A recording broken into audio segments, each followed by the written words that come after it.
আমি যখন শুনলাম যে আমাদের স্কুলে বুক ফেয়ার অ্যারেঞ্জ করা হবে তখন আমার অনেক বেশি ভালো লেগেছে, বিকজ আমার বুক পড়তে খুব বেশি ভালো লাগে। উদযাপনের পার্ট হিসেবে যারা বুক ফেয়ার করেছেন, এটা আমার কাছে খুব ভালো উদ্যোগ মনে হয়েছে।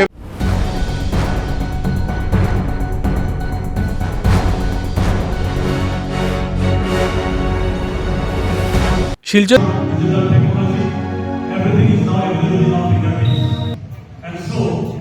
buying a book, going through the pages of the book has very drastically gone down. But we who belong to the teaching fraternity, I think we must try to invite the habit among the youngsters, among the students, and such is a small effort on our part. আমার মা কোন সময় বলে যে তুই পড়ার বুকটাও তো পড়তে হবে, বাট আমার লাগে যে আমি স্টোরি বুকসটাই সবসময় পড়তে থাকবো।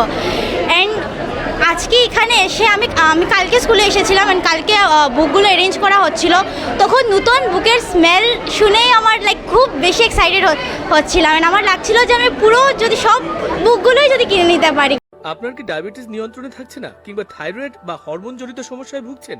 তাহলে সুখবর, আগামী 24শে জুন বুধবার আপনার শহর শিলচরে আসছেন গুয়াহাটি মেডিকেল কলেজের অ্যাসিস্ট্যান্ট প্রফেসর এবং গোল্ড মেডেলিস্ট হরমোন বিশেষজ্ঞ ডিএম এন্ডোক্রিনোলজি ডাক্তার দৈপায়ন দেব। তিনি চিকিৎসা করবেন ডায়াবেটিস, মেটাবলিজম, থাইরয়েড সমস্যা, অস্বাভাবিক ওজন বৃদ্ধি, যৌন সমস্যা, মহিলাদের পিরিয়ড ও হরমোন জনিত যাবতীয় সমস্যার উপর। স্থান শ্রীমা মেডিকোজ, শিববাড়ি রোড, তারাপুর, শিলচর। সময় দুপুর 12:30 থেকে।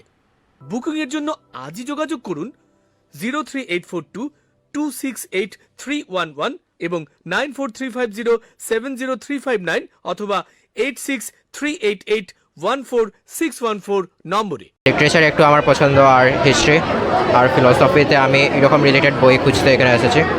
অতক্ষণে আমি দি আর্ট অফ ওয়ার নিয়েছি, আর আমার ফেভারিট রাইটার তো হলো সুগাতা বোসের।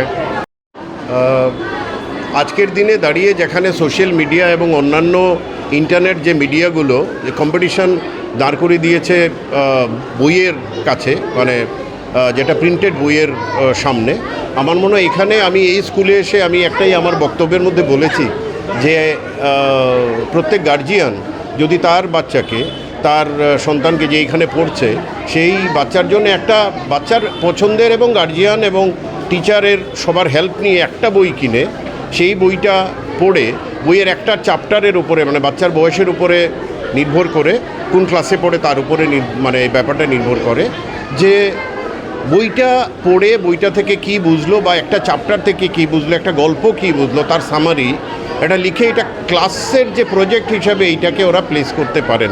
এটা আমার একটা সাজেশন ছিল, এটা বাচ্চারা উৎসাহ পাবে। আর আমি বাচ্চাদের পছন্দ মতো সব ধরনের বই নিয়ে এসেছি। আর এই ধরনের বই মেলার যদি সমস্ত স্কুল সরকারি বা বেসরকারি স্কুলে হয়, তাহলে বাচ্চাদের মধ্যে উৎসাহটা বাড়বে।